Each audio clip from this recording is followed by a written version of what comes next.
sosial, politik, akamat, akademik. Jernih dan jelas perlu untuk masyarakat.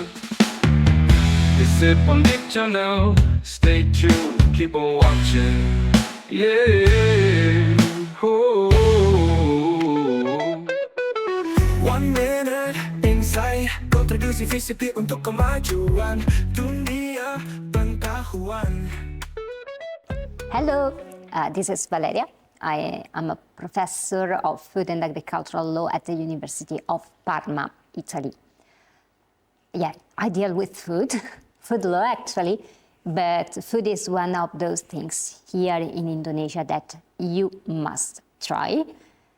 I had some problems actually in trying Indonesian food because I am vegetarian and there are lots of dishes with fish, chicken, meat. So yeah, it might be a little bit difficult for a vegetarian person to find something which is really vegetarian, because here in Indonesia you have these complex dishes and just the smell make you feeling hungry, you know. I would like to try them, but I cannot, or I shouldn't, right? So what could I eat as a vegetarian? Fruit. Yeah, fruit is wonderful. It's not like in Italy. I mean, we're supposed to have an apple. In Italy, it's a plain taste, I would say. And here is full of this flavoring taste. And it's a sort of heaven, you know, when you have it. And the same is for oranges. I tried the small one, actually. They are small if compared to some of the ones we have in the European Union, but they are so sweet that they seem like the small one we have in the European Union, and they are very peculiar. And what other types of food I tried? So I tried lumpia, the ones with bamboo, sprouts. Yeah, that's probably my favorite food in Indonesia. Second food at all, meaning in all the world, because my first food is pizza, obviously, I'm Italian. But the second food is lumpia. This lumpia. When I was in the Netherlands, there were lumpias that were from actually Vietnamese cuisine. They are a little bit different, but good one. But these ones are wonderful. Even if I was a little bit scared when trying them, because my colleagues took me in this place, which is a shop with cuisine, let's say, with kitchen. And outside there were these people preparing the sausage in the middle of the street in their basket. And you know, I deal with food safety, and it was quite strange. I said, okay, can I try them? Is it safe? But sometimes you have just to try. And then if there is a problem, yes, the problem was present. Yeah, there are bathrooms, you know. So I'm not going into details in the other parts of this story. Oh, that was another food I tried. It was, but I don't know the name. It's a soup which has some coconuts inside, coconut milk inside, and then some fruits and vegetables. Well, that's a very good one. So I will try other foods, promise. I will be back to you to tell you what I've tried. So see you soon. 1 minute insight, kontribusi Visip untuk kemajuan dunia pengetahuan.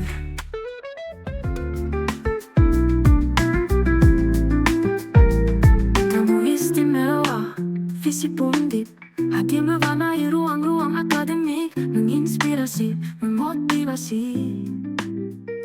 Jumpa lagi bersama saya Citra Safira dalam salah satu program siaran Visip Undip Channel, yaitu Tamu Istimewa Visip Undip.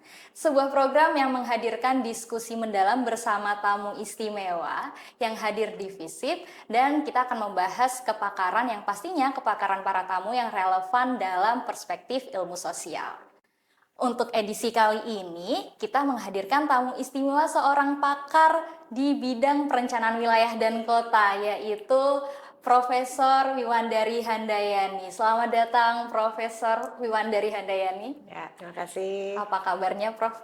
Alhamdulillah sehat. Iya, ya. Jadi edisi kali ini kita akan membahas tema menarik yaitu SDGs Point 11, yaitu mewujudkan kota dan pemukiman manusia yang inklusif, aman, tangguh, dan berkelanjutan. Nah, Prof, untuk kita masuk langsung ke pertanyaan pertama ya, Prof ya. Oh, langsung karena ini, ya? iya, Oke. menarik banget nih, Prof. Karena menurut saya ini jadi salah satu yang sedang relevan bagi kita sekarang. Kalau kita ngomongin tentang SDGs yang poin 11 itu ya, Prof ya, yang kita ngomongin tentang gimana sih mewujudkan kota dan pemukiman manusia yang inklusif, aman, tangguh, dan berkelanjutan. Itu bisa dijelaskan secara singkat nggak, Prof? Kira-kira itu sebenarnya SDGs-nya yang seperti apa sih gitu? Ya, terima kasih kesempatan dan undangannya. Jadi fokus ke SDG 11, kalau dalam bahasa Inggris itu disebut sebagai Sustainable Cities and Communities, kemudian di Indonesiakan menjadi kota dan pemukiman yang berkelanjutan. Ini melingkupi banyak aspek, jadi elemen-elemen yang berhubungan dengan ruang kota, permukiman, dan juga isu-isu yang terkait di dalamnya seperti persoalan sampah, kebencanaan, transportasi, yang diharapkan dapat menjadi salah satu SDGs yang digunakan untuk mendorong kota-kota yang yang lebih berkelanjutan tadi, yang lebih memberikan kenyamanan bagi penghuninya. Jadi memang saya kira ini menjadi salah satu SDGs yang relevan, teriring dengan banyaknya gangguan-gangguan bencana di banyak wilayah perkotaan, menjadi satu sorotan juga saya kira SDG 11 ini. Oke, lalu mengapa SDGs ini menjadi sangat penting itu dalam konteksnya di sini pembangunan kota-kota ya, Prof ya, apalagi seperti yang kita ketahui kemarin di saudara-saudara kita di Sumatera itu terkena banjir bandang. Nah, kalau dilihat dari perspektif SDGs Point 11 ini yang seperti apa, Prof? Ya, jadi SDG 11 ini fokusnya ke kota, permukiman, dan komunitas. Ini menjadi penting karena saat ini sudah lebih banyak orang itu tinggal di daerah perkotaan dibanding pedesaan. Ya, jadi bahkan tidak hanya secara global di dunia, di Indonesia pun fenomena itu sudah terjadi ya. Dan diprediksi itu akan mencapai 70% dalam 10-20 tahun ke depan secara agregat begitu. Nah, pertumbuhan kota ini ternyata tidak diiringi dengan kesadaran untuk pengelolaan lingkungannya gitu. Jadi tidak seimbang nih antara tuntutan pertumbuhan kota dan ekonomi dengan kondisi alam dan lingkungan, sehingga muncullah tadi gangguan-gangguan perkotaan yang terutama diakibatkan dengan bencana akibat dari pertumbuhan kota itu sendiri, dan juga akibat perubahan iklim yang membuat bencana itu yang kita sebut sebagai bencana ekstrim begitu. Ini mungkin salah satu yang perlu disoroti selain persoalan-persoalan kota yang lain ya, yang akhirnya merembet seperti masalah sampah, masalah sanitasi, belum lagi kalau kita bicara masalah kemacetan karena pertumbuhan penduduk dan sebagainya. Tapi saya kira dalam konteks SDG 11 ini yang sekarang lagi banyak disorot ini memang urusannya dengan gangguan akibat bencana. Ya, dan perlu saya tambahkan memang bencana yang paling sering terjadi itu bencana yang berhubungan dengan hidrometeorologi ya, jadi berhubungan dengan banjir, kekeringan. Yang semakin ekstrim ini kan sudah banyak kasus yang kita hadapi dalam konteks nasional, ataupun kita di Undip di Jawa Tengah sendiri juga baru mengalami yang lumayan ya kemarin luar biasa di Cilacap, Banjarnegara seperti itu. Lalu kalau seperti itu, Prof, apa sih tantangan terbesar yang dihadapi oleh kota-kota besar ini untuk bisa mewujudkan SDGs Point 11 tadi? Oke. Tantangannya banyak, waktu kita pendek untuk membahas ini. Saya pengen menyoroti setidaknya 2 hal aja. Tapi 2 hal yang sebenarnya kompleks ya. Yang pertama adalah tantangan yang berhubungan dengan tata kelola.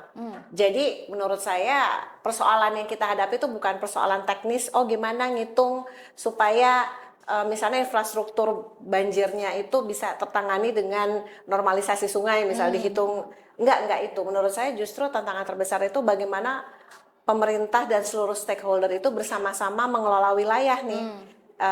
Misalnya mengontrol agar kota itu dapat diatur agar tidak tumbuh secara sporadis nih. Industrialisasi di mana-mana, hulu yang harusnya jadi hutan berubah jadi pemukiman. Nah itu kan perlu ada tata kelola nih ya, dokumen perencanaan yang harus direncanakan dan diawasi dengan baik ya. Intinya itu tata kelola. Bagaimana semua tadi kan tata kota itu harus direncanakan dan dimanfaatkan bersama-sama, diawasi bersama-sama dengan seluruh stakeholder pembangunan. Tantangan yang kedua yang ingin saya soroti pada kesempatan ini adalah kesadaran kita semua, masyarakat.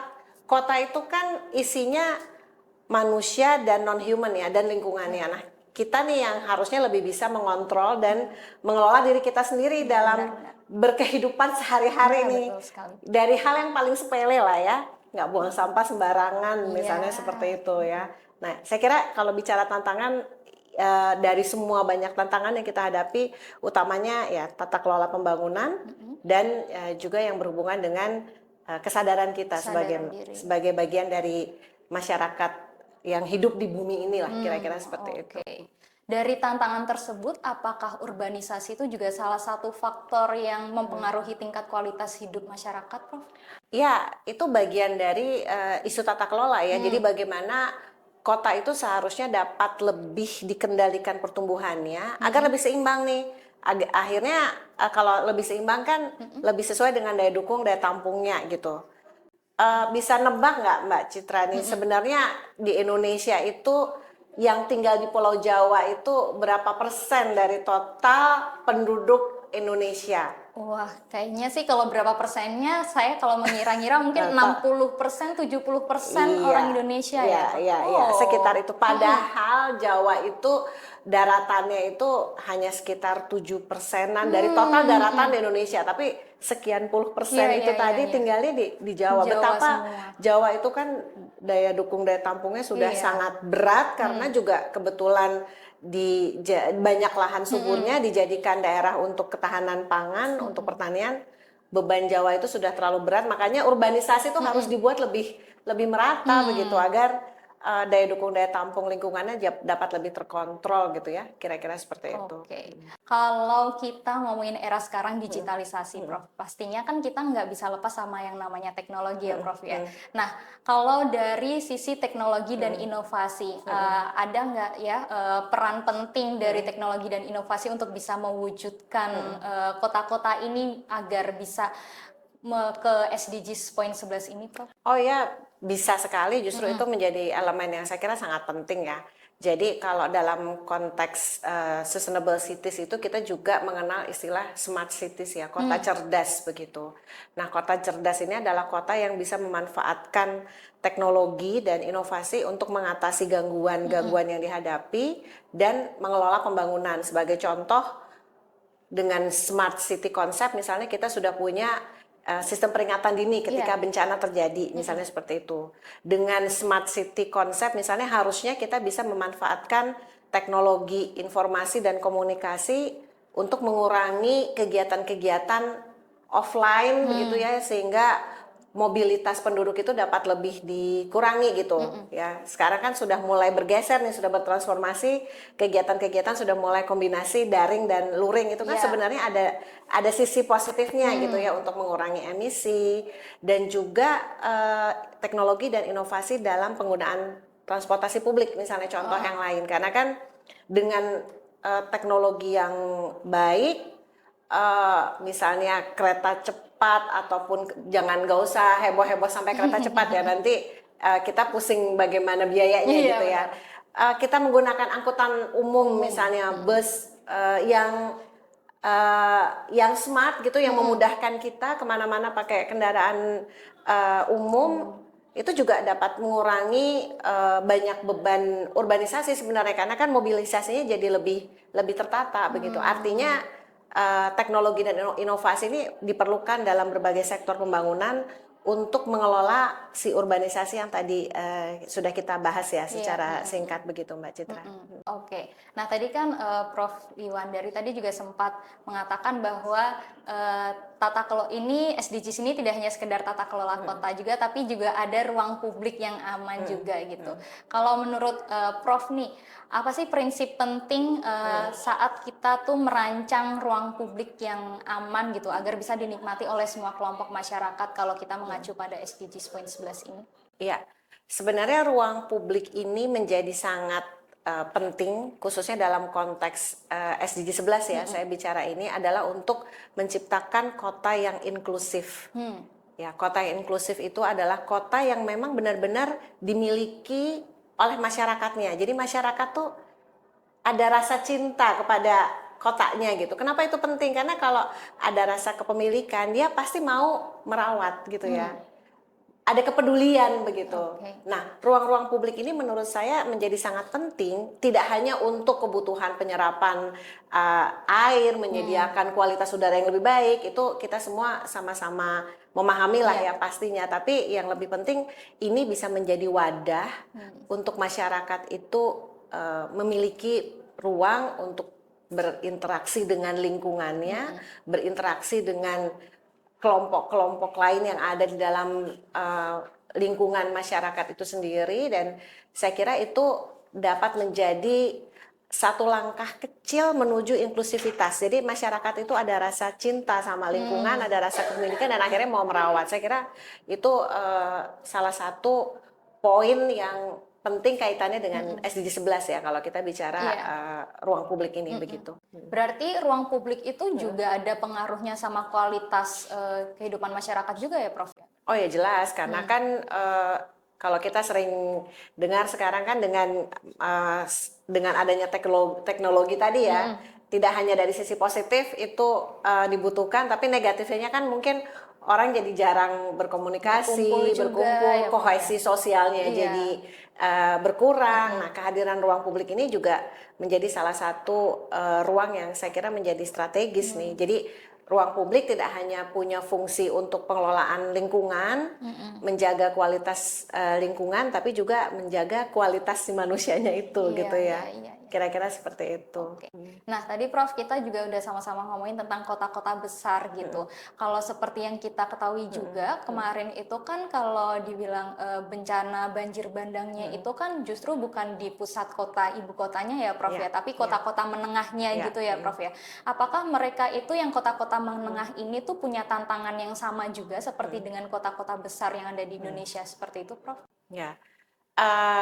Ya, jadi saya mau menyampaikan itu dalam dua perspektif sih. Jadi yang pertama, kalau bicara kota besar dan kota menengah, saya mau bilang gini dulu. Kalau konteksnya adalah pengelolaan kota, sebenarnya itu kan kita tidak hanya bisa melihat dari batas administrasinya aja ya. Oh, ini kota besar, sebelahnya ada mungkin ada kelurahan desa lain, ada kota menengah kecil, ada strukturnya.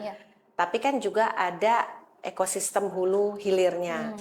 Nah, tadi banjir bandangnya itu bisa meluas begitu ya, penyebabnya itu bisa jadi di tempat lain juga gitu ya. Jadi yang kebanjiran itu mungkin di kota yang tersorot karena kebetulan banyak orang yang tinggal di kota dibandingkan yang tinggal di desa, tapi penyebab banjirnya bisa jadi di hutan sana karena kan hutannya digunduli gitu ya, seperti itu misalnya. Sehingga pendekatan untuk memahami persoalan di kota itu, misalnya kaitannya dengan bencana, jangan-jangan masalahnya nggak selalu di kota itu sendiri, masalahnya mungkin di daerah hulunya, di tempat lain gitu ya. Jadi pemahaman secara ekologis dan ekosistem itu menjadi penting. Nah, yang kedua baru yang tadi disampaikan Mbak Citra ya, kalau tantangan kota besar, menengah, kecil itu pasti berbeda-beda karena gangguan yang dihadapinya beda. Yang kota besar pasti vulnerable people-nya ya, penduduk rentannya kan biasanya jumlahnya lebih banyak. Nah, ini menimbulkan concern dari pemerintah yang harusnya lebih besar juga begitu. Tetapi di sisi lain, kota yang lebih besar biasanya kapasitasnya juga lebih tinggi. Pemerintahnya lebih punya banyak anggaran mungkin dibandingkan kota yang lebih kecil misalnya seperti itu. Jadi ya tantangannya lebih banyak tapi mungkin kapasitasnya juga lebih tinggi dibandingkan kota yang menengah begitu. Tetapi saya kira poinnya adalah bagaimana agar kota-kota itu justru size-nya dan persebarannya itu dapat lebih seimbang sih. Gitu. Jadi harusnya kota yang besar itu kita agak kendalikan nih dengan menciptakan pusat-pusat pertumbuhan baru di tempat lain begitu ya, agar jumlah penduduknya jadi tersebar merata gitu kan. Kalau saya orang PWK ya, biasanya ada gula ada semut tuh. Jadi manusia itu pasti akan berlokasi di mana ada gulanya, ada aktivitas ekonominya. Nah, bagaimana kita menciptakan aktivitas ekonomi supaya pertumbuhan kota itu menjadi lebih merata begitu. Nah, tapi kalau dari Prof sendiri nih, apakah melihat kota-kota tersebut itu bisa jadi satu pertumbuhan yang baru, pertumbuhan kota yang baru yang lebih berkelanjutan seperti itu, Prof? Kalau menurut saya sih kita harus bisa, makanya sesuai dengan tagline-nya di RPJMN kita tuh kan katanya mau ada transformasi pembangunan ya. Harusnya dalam konteks SDG 11 kita harusnya juga punya langkah-langkah transformatif untuk menciptakan kota-kota yang lebih berkelanjutan tadi. Dan saya kira pemerintah harus bisa menjadi kalau orkestra itu yang jadi ininya apa ya namanya ya? Menjadi konduktornya yang baik begitu, bisa kalau bahasa kerennya menjadi enabler gitu ya, agar kota-kota itu dapat didorong tadi agar bisa lebih berkelanjutan dan lebih seimbang persebarannya begitu. Oke. Nah, kalau seperti itu, Prof, dari Prof sendiri, adakah saran-saran untuk pemerintah bagaimana apa sih kebijakan-kebijakan strategis yang bisa mereka lakukan untuk bisa memberdayakan kota-kota menengah ini agar tidak semua terpusat di kota besar saja seperti itu, Prof? Yang pasti kalau resep umumnya itu kan peran pemerintah sebagai enabler tadi ya, sebagai konduktor tadi adalah bagaimana pemerintah itu dapat menciptakan pusat-pusat pertumbuhan ekonomi baru di luar Pulau Jawa begitu. Nah, ini bisa dilakukan dengan tidak hanya kemarin mungkin di era Presiden Jokowi itu sudah banyak bangun infrastruktur, kabarnya di mana-mana begitu ya. Itu harusnya disertai dengan upaya-upaya untuk mendorong pertumbuhan ekonomi baik melalui potensi ekonomi lokal yang dimiliki ataupun dengan investor dari mana-mana. Ini harus diciptakan nih oleh pemerintah gitu, karena kalau semuanya masih Java sentris atau hanya terpusat di kota-kota tertentu saja, nanti akan menimbulkan banyak persoalan kompleks lainnya ya. Tadi yang saya sampaikan kalau kaitannya dengan SDG 11 ini, jadi kotanya udah semakin overload gitu ya, over capacity gitu. Nah, jadi saya kira tidak bisa tidak kita harus dengan dukungan yang baik melalui kebijakan pembangunan tuh pemerintah harus mampu menciptakan pusat-pusat pertumbuhan ekonomi baru nih di luar Jawa di banyak titik agar penduduknya lebih terdistribusi dan akhirnya kota-kotanya juga yang kecil bisa menjadi menengah, yang menengah bisa menjadi besar, yang besar bisa lebih terkendali dan akhirnya kita punya distribusi kota-kota yang cukup seimbang. Idealnya seperti itu ya, idealnya seperti itu. Oke. Nah, ini agak tricky sebenarnya. Kalau menurut Prof Iwandari, bisa nggak kasih skala kira-kira 1 sampai 10 kalau melihat Indonesia ini kalau dari sisi SDGs poin 11 tuh skalanya udah skala berapa nih, Prof? Oke, kalau Indonesia tuh agak rumit jawabnya karena Indonesia tuh sangat bervariasi gitu ya. SDGs di Jawa, SDGs 11 overall di Jawa dengan di luar Jawa itu menurut saya beda begitu. Dan gapnya tuh cukup tinggi. Jadi kalau di rata-rata mungkin ini tricky, harus dijawab dari 0 sampai 10 ya. Ini harus dijawab ya.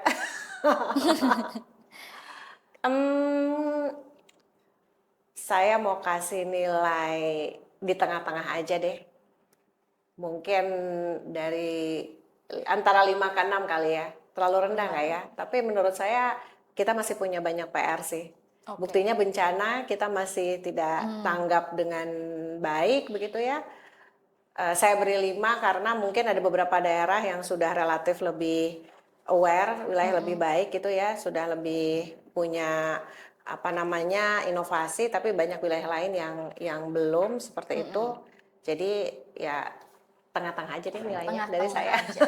Biar ini ya Prof ya, pemerintah juga punya semangat untuk membangun Indonesia bisa menjadi lebih baik lagi seperti Ya, itu ya Prof. betul, Dan betul. masyarakatnya juga bisa ikut turut berpartisipasi gitu juga ya Prof ya. Ya. Oke, nah kalau karena tadi kita sudah ngomongin tentang SDGs Point 11, ini untuk closing statement dari Prof Wandari nih. Ya. Apa pesan dari Prof untuk ya bisa dari pemerintah, masyarakat, atau juga generasi-generasi muda nih Prof, karena kan FISIP ini kan ilmu sosial dan mahasiswanya kritis-kritis gitu. Jadi apa nih pesan-pesan bagi kami-kami semua ini? Oke, kalau untuk pemerintah pesan saya satu aja ya. Tolong kalau buat kebijakan itu yang konsisten. Jadi jangan kita fokus hanya yang 5 tahunan terus nanti berganti lagi. Karena yang penting saya yakin kalau pemerintah punya kebijakan itu insya Allah pasti niatnya baik. Tapi kadang konsistensinya itu loh. Jadi kadang sudah ada program terus nanti tidak dilanjutkan berganti lagi karena ganti pemerintahan. Nah ini saya kira itu menjadi inefisiensi yang luar biasa begitu ya dalam proses pembangunan. Kalau untuk teman-teman para generasi muda, menurut saya sih kembali ke diri sendiri aja sih. Pesan yang paling efektif tuh kita mulai dari diri kita. Jadi bagaimana kita lebih mencintai lingkungan kita, lebih peduli pada lingkungan kita, buang sampah jangan sembarangan, kalau bisa kemana-mana itu jangan terlalu manja, cuma pergi ke warung berapa menit aja harus naik motor, nggak mau jalan kaki. Anak-anak muda sekarang sebenarnya udah keren-keren, udah tahu sebenarnya oh saya tuh harusnya gimana, tinggal mau apa enggak. Yuk kita mulai dari diri kita sendiri untuk lebih peduli dengan lingkungan kita untuk kota-kota yang lebih berkelanjutan ke depannya. Wah, luar biasa sekali. Intinya adalah mulai dari diri sendiri ya, Prof ya. Oke, nah itu perbincangan terakhir dari saya dan juga Prof Wiwandari, perbincangan yang sangat luar biasa. Dan demikian akhir dari diskusi kita pada edisi kali ini. Semoga bermanfaat untuk kita semua dan sampai jumpa di program tamu istimewa untuk edisi-edisi selanjutnya bersama dengan tamu istimewa yang lain dengan tema yang menarik lainnya. Saya Citra Safira, pamit undur diri, sampai jumpa.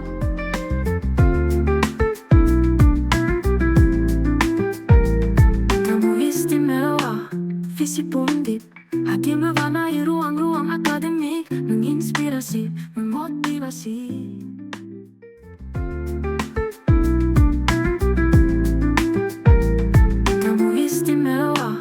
FISIP Undip, hadir mewarnai ruang-ruang akademik, menginspirasi, memotivasi. Jumpa lagi bersama saya, Damaris, dalam program Success Story Alumni FISIP Undip, sebuah program yang mengulas tuntas berbagai proses perjuangan sejak berkuliah di FISIP Undip, serta capaian yang kini mereka raih. Pada edisi kali ini, kita hadirkan Mbak Korea Sari Pertiwi, SAP, yang berkarir sebagai Kepala Subbagian Kepegawaian Organisasi dan Tata Laksana Pengadilan Negeri Semarang, Mahkamah Agung Republik Indonesia. Beliau merupakan alumni dari Program Studi Administrasi Publik Angkatan 2011, lulus tahun 2015. Halo Mbak Sari, apa kabar hari ini? Baik, luar biasa. Ya, Mbak Sari, terima kasih untuk kehadirannya dalam acara kita hari ini. Mbak Sari, boleh diperkenalkan sedikit tentang Mbak Sari? Oke, saya mau memperkenalkan diri. Jadi saya Hoiriah Sari Pertiwi, SAP. Dulu memang lulusan dari Administrasi Publik FISIP Undip, masuk tahun 2011 dan lulus tahun 2015.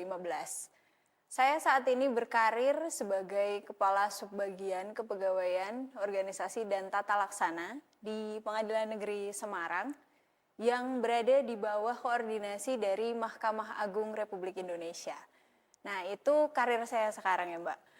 Apa perlu saya ceritain dulu yang belakang-belakangnya? Ya, kita sedikit-sedikit ya Mbak Sari ya. Siap. Ya, Mbak Sari, kalau boleh menarik sedikit tadi ya, Mbak Sari merupakan angkatan 2011, lulus tahun 2015, sebuah perjalanan yang ya cukup singkat sampai kepada berkarir sekarang. Dulu bagaimana perjalanan karir Mbak Sari gitu ya, dari lulus sampai ke saat ini? Oke, jadi sebetulnya setelah lulus tahun 2015 ya Mbak Damaris, saya nggak langsung jadi ASN sebetulnya. Jadi mungkin itu nanti bisa jadi cerminan atau evaluasi adik-adik juga ya. Jadi awal karir saya justru di swasta. Saya kerja di bank awalnya. Jadi 2015 saya rekrutmen di Bank Tabungan Pensiunan Negara waktu itu. Lalu ikut program jadi OMDP waktu itu sampai dengan terakhir saya 2018. Karir terakhir di Bank BTPN itu terakhir supervisor di kantor pusat kebetulan, supervisor di payment services. Selanjutnya saya CPNS. CPNS masuk di tahun 2019. 2019 penempatan pertama itu di Pekalongan, di Pengadilan Negeri Pekalongan kebetulan. Nah, jabatan pertama itu masih pelaksana tentu dari CPNS, analis sumber daya manusia aparatur. Selanjutnya ada kesempatan, ada peluang, ada peningkatan karir dari pimpinan setelah penilaian kinerja otomatis ya. Pengangkatan kepala subbagian kepegawaian dan ortala pertama kali di Pengadilan Negeri Pekalongan. Selanjutnya saya mutasi di Pengadilan Negeri Semarang itu sebetulnya baru sekali. Jadi dari Desember 2024 saya naik ke Pengadilan Negeri Semarang. Kebetulan memang kalau di Pekalongan itu kelas pengadilannya 1B. Ya. Selanjutnya di Semarang di 1A khusus, begitu. Singkatnya begitu ya Mbak, nanti panjang-panjang. Ya tentu disingkatnya saja kita sudah melihat dan mendengar ya sebuah proses yang panjang dari Mbak Sari mengatakan dari swasta, dari banker, Betul. berubah jadi seorang ASN. Apa keputusan Mbak Sari berubah switch gitu ya karirnya dari swasta di private sector ke public sector ya? Ya pertama saya lulusan administrasi publik ya. Tentu. Jadi core value-nya pasti di administrasi publik dulu nih. Cuman saat itu memang kalau dibilang lingkungan, sebetulnya karir di bank saat itu sudah cukup baik. Sudah cukup bagus untuk saat itu saya masih muda ya. Sampai sekarang masih muda ya? Alhamdulillah.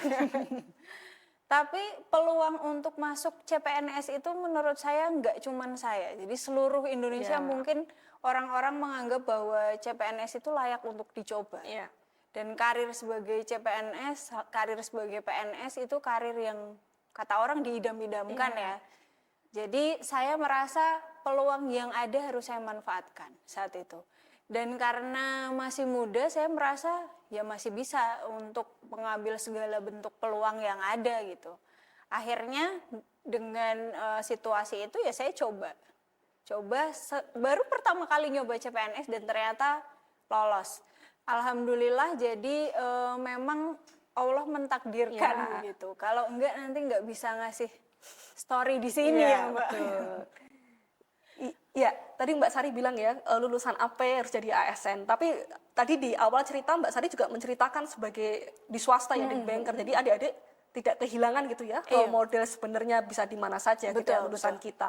Yang mau saya tanyakan Mbak Sari, apa nilai atau prinsip gitu ya? Tadi bilang lulusan administrasi publik yang dipegang sampai saat ini yang berguna di pekerjaan Mbak Sari saat ini. Sebetulnya nilai yang selalu saya ingat tuh jangan menyerah aja sih. Di segala situasi jangan menyerah dan selalu terbuka dengan segala peluang yang ada. Itu penting. Karena kita kalau sudah ada di titik yang merasa nyaman, lalu kita tidak terbuka dengan peluang, ya kita stuck gitu. Nah kalau tadi dibilang administrasi publik bisa di mana aja, betul. Karena ilmu kita luar biasa ya, nggak cuman kita fokus ke kebijakan pemerintah, tapi sebetulnya kita juga mengikuti perkembangan zaman ya kan. Jadi kalau adik-adik lulusan administrasi publik itu mau berkarir di luar pemerintah pun bisa bagus juga. Tidak harus anak administrasi publik itu stop di PNS tuh enggak. Cuman kalau memang ingin mencoba untuk menjadi ASN, sangat besar peluangnya. Karena kita dari semester 1 mungkin juga sudah dibentuk begitu untuk mengetahui sistem birokrasi di pemerintahan gitu. Itu sih Mbak. Iya, ya, karena tadi Mbak Sari sudah ini ya, mengingat-ingat semester 1 berarti keinget nih zaman kuliah. Apa pengalaman yang paling berkesan selama kuliah di Undip waktu itu? Yang paling berkesan ya sebetulnya banyak. Banyak sekali yang berkesan. Cuman kalau mengingat di administrasi publik, jadi saya ingat di administrasi publik itu ada mata kuliah. Nggak tahu sekarang masih ada atau enggak ya adik-adik, mungkin bisa Apa di tuh, ini. Kak? Dulu ada manajemen bencana. Dulu Ya. ada manajemen masyarakat pesisir. Jadi kami Masih ada. main Ya, ke pesisir ya. sekitaran pesisir, Ya. itu menarik. Kalau manajemen bencana kami melihat situasi bencana, jadi waktu itu ada banjir, ada longsor, kami juga ke BPBD, itu menarik sekali. Apalagi kita bisa berinteraksi ya dengan masyarakat sekitar gitu. Apa yang mereka alami dan kita korelasikan dengan kebijakan pemerintah daerah dan pemerintah pusat otomatis. Jadi sebetulnya di administrasi publik itu menurut saya itu adalah pengalaman yang tidak terlupakan. 4 tahun, ya nggak nyampe 4 tahun ya, Iya. cuman 4 tahun yang sangat berkesan. Jadi nggak cuma semester 1, semester 2 dari mulai pertama kali kuliah sampai dengan lulus. Menurut saya itu menarik gitu. Ya, tapi tentu ya selain pengalaman berkesan mungkin ada pengalaman yang membentuk di Mbak Sari gitu ya, sehingga mempengaruhi dalam berkarir atau bekerja saat ini. Ada nggak sih Mbak pengalaman yang mungkin membentuk atau mungkin diingat ya, dimarahi dosen, telat kuliah atau apa yang mungkin bisa diceritakan kepada adik-adik saat ini? Jadi kalau ditanya proses kuliah ya ini ya berarti ya Mbak ya, di luar organisasi Ya. ya berarti ya. Kalau di kuliah itu saya ingat dulu pernah dengan Prof. Endang, itu sangat berkesan karena Prof. Endang itu sekarang kayaknya beliau sudah sebagai apa ya? Masih ada ya, Prof. ada. Endang ya? Masih. Prof. Endang itu dulu di kelas memberikan mata kuliah hukum Administrasi administrasi negara. negara. Saya Ya. ingat itu. Itu kalau kuliah tegas sekali. Jadi kita harus fokus dan kalau kita nggak nyimak, wah langsung diketok kali itu waktu itu. Dan waktu itu sempat kita diancam mau dikasih nilai D semuanya satu kelas.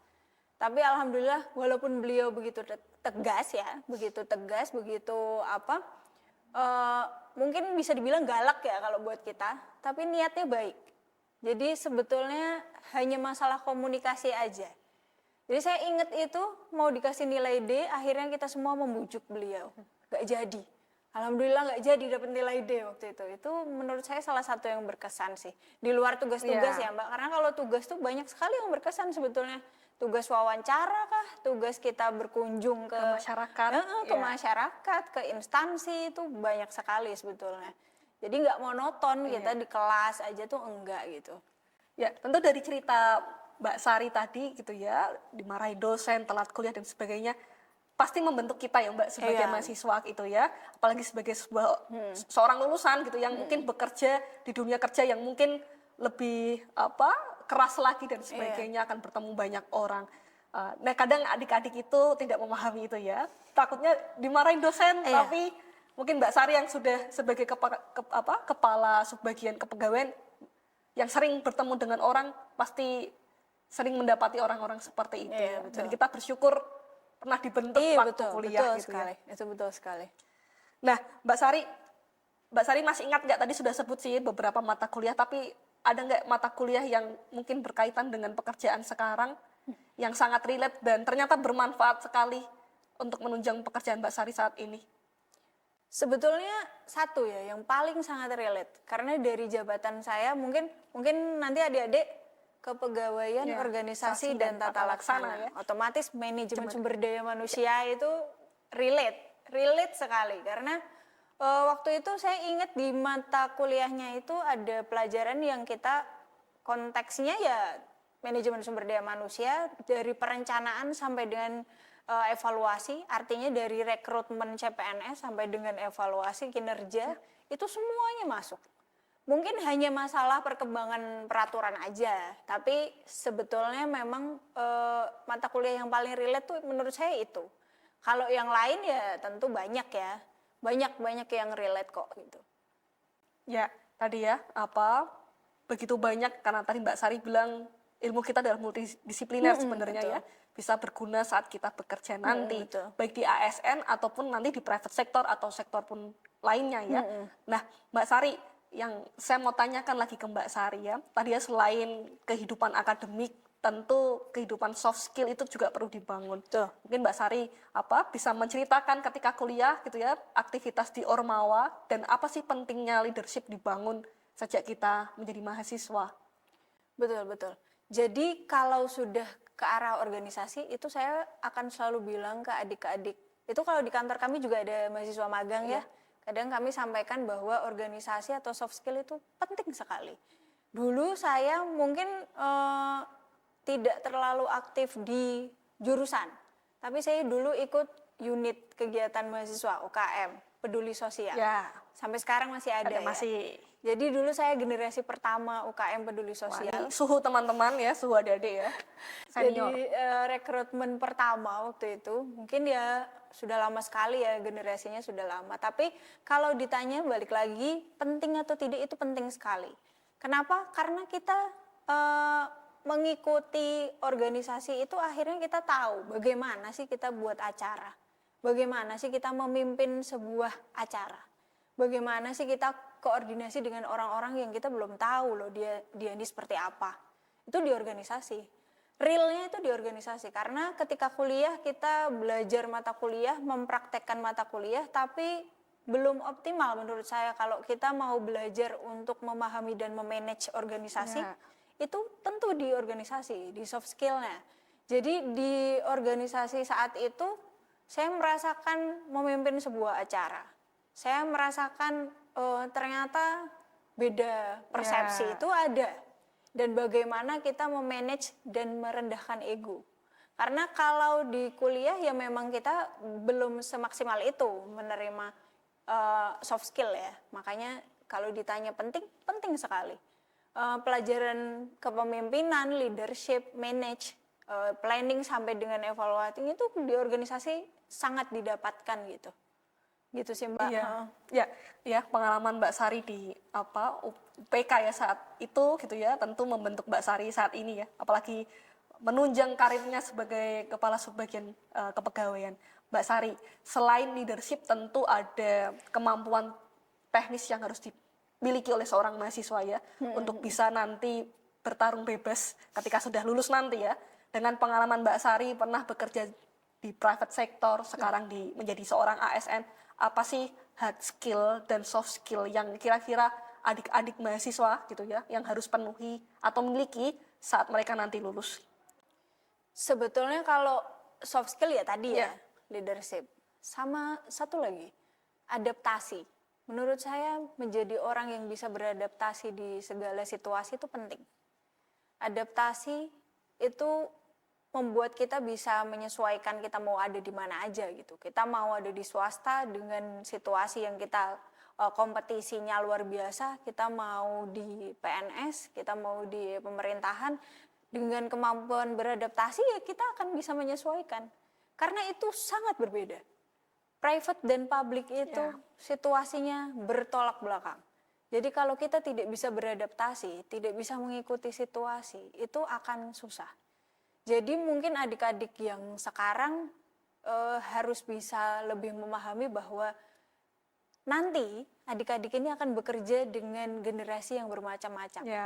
Bukan hanya di generasi milenial ya, kita masih ada boomer juga. Jadi kita harus bisa beradaptasi dan mendengarkan. Karena kalau kita tidak bisa menyesuaikan, kita akan dianggap sok pinter gitu. Itu yang paling penting. Kalau hard skill sebetulnya mungkin semua orang tahu ya, kemampuan hard skill itu ya terkait dengan komputer, AI gitu-gitu kan semuanya sudah memahami dan itu penting di era sekarang. Apalagi kalau sekarang menggunakan AI, kita nggak tahu prinsip dasar dari penggunaan AI, kita bisa terjerumus sih. Artinya kita sebagai generasi muda, kita sebagai generasi, kalau saya masih milenial ya Mbak, nggak tahu ini Mbak Damaris, saya sebagai generasi milenial menganggap bahwa mungkin kita harus memaklumi penggunaan kertas bagi baby boomer. Tapi kita harus beradaptasi dan mengikuti perkembangan untuk memahami teknologi, komputer, AI itu kita harus tetap mengikuti. Dan adik-adik juga harus paham bahwa sudah dipermudah dengan AI, tapi jangan terus akhirnya lalai bahwa yang dulu tuh masih ada manual. Itu sih menurut saya ya Mbak. Ya, ini Mbak Sari sampaikan ya, selain leadership, adaptasi, hard skill, sekarang kemajuan teknologi, kalau kita tidak beradaptasi tentu kita yang akan tergerus gitu ya. Betul. Tapi perlu Mbak Sari ingatkan, kita bekerja bukan dengan generasi kita, mungkin Z atau Alpha gitu Iya, ya. betul. Tapi tentu di atas kita masih banyak generasi lainnya. Nah Mbak Sari, mungkin yang nonton bukan hanya adik-adik mahasiswa, tapi ada Bapak Ibu, orang tua dari adik-adik mahasiswa kita atau calon mahasiswa kita. Tentu saya mau nanya sih Mbak Sari, apa kontribusi menurut Mbak Sari, kontribusi program studi kita administrasi publik dalam membentuk Mbak Sari dari lulus di private sector sehingga sekarang menjadi kepala subbagian Ortal? Kontribusinya luar biasa. Jadi kalau ditanya, sebenarnya tadi sempat saya singgung bahwa di administrasi publik ya, terutama kami waktu belajar itu memang tidak belajar satu hal. Ya. Kami belajar memahami dan kami belajar yang namanya memproses informasi juga sebetulnya. Jadi ketika lulus dari administrasi publik sebetulnya saya merasa banyak sekali ilmu yang saya dapat gitu. Saya juga punya banyak masukan dari Bapak Ibu dosen, karena sejujurnya memang Bapak Ibu dosen administrasi publik terutama dan FISIP yang di luasnya itu mempunyai kualitas yang bagus-bagus. Jadi kontribusinya ke saya ya luar biasa ya Mbak. Maksudnya membentuk karakter saya yang mungkin saya tadinya introvert sejujurnya. Saya tadinya mau ngomong di depan aja, kalau nggak penting nggak usah lah. Ya. Bukan tidak mau menyampaikan opini dan persepsi, tapi terkadang kita berada di kampus yang tepat, di pendidikan yang tepat ya. Kita akan dibentuk untuk menjadi orang yang lebih baik tentunya. Jadi yang tadinya saya introvert, saya jadi lebih bisa terbuka. Kalau introvert tetap ada introvertnya ya Mbak. Yeah. Cuman lebih bisa untuk mengikuti dan bisa berkomunikasi ke halayak gitu. Bisa bertemu dengan berbagai macam orang. Jadi kontribusinya luar biasa untuk membentuk karakter saya gitu. Ya, tadi Mbak Sari ada beberapa keyword yang saya tangkap sih, di pendidikan tepat, di program studi yang tepat, membentuk Mbak Sari menjadi kepala subbagian Ortala saat ini gitu ya. Karena kontribusi program studi, universitas, dan mungkin teman-teman saat itu. Nah Mbak Sari, sebelum kita mengakhiri pembicaraan kita, sebenarnya masih banyak yang ditanyakan, tapi kita terbatas waktu. Apa pesan yang bisa disampaikan gitu ya, untuk adik-adik gitu ya, dalam memanfaatkan waktu selama berkuliah gitu ya, apa yang dilakukan, atau mempersiapkan diri ketika mereka nanti lulus dan bisa bersaing di pasar bebas nanti. Oke.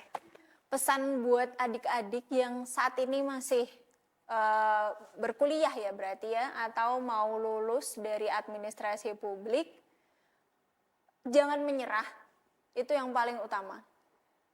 Lebih terbuka dengan segala peluang, dan saya harap adik-adik mau terus belajar dengan segala situasi yang ada di dunia saat ini. Jadi jangan pernah merasa bahwa adik-adik ada di titik itu tuh sudah selesai. Karena enggak. Hidup terus berjalan, hidup terus bergerak. Hari ini kita bersedih, besok kita akan bahagia lagi, begitu seterusnya. Jadi tetap semangat, tetap konsisten, tetap jadi mahasiswa yang punya visi dan misi bahwa kalian akan memberikan kontribusi untuk negeri. Itu aja ya Mbak ya? Ya. Nanti panjang-panjang. Iya, pesannya singkat dan jelas sekali untuk kita gitu ya, atau untuk adik-adik. Sekali lagi terima kasih Mbak Sari untuk insight, untuk cerita, untuk sharingnya kepada kami gitu ya, adik-adik ataupun teman-teman calon mahasiswa yang sedang menonton acara ini. Semoga pengalaman Mbak Sari tentu menginspirasi kita untuk bersinar seperti Mbak Sari. Terima kasih Mbak Sari. Terima kasih Mbak Damaris, terima kasih tim. Ya, tentu baik demikian diskusi kita pada edisi kali ini. Semoga bermanfaat untuk kita semua. Ketemu lagi di program Success Story Alumni FISIP Undip selanjutnya.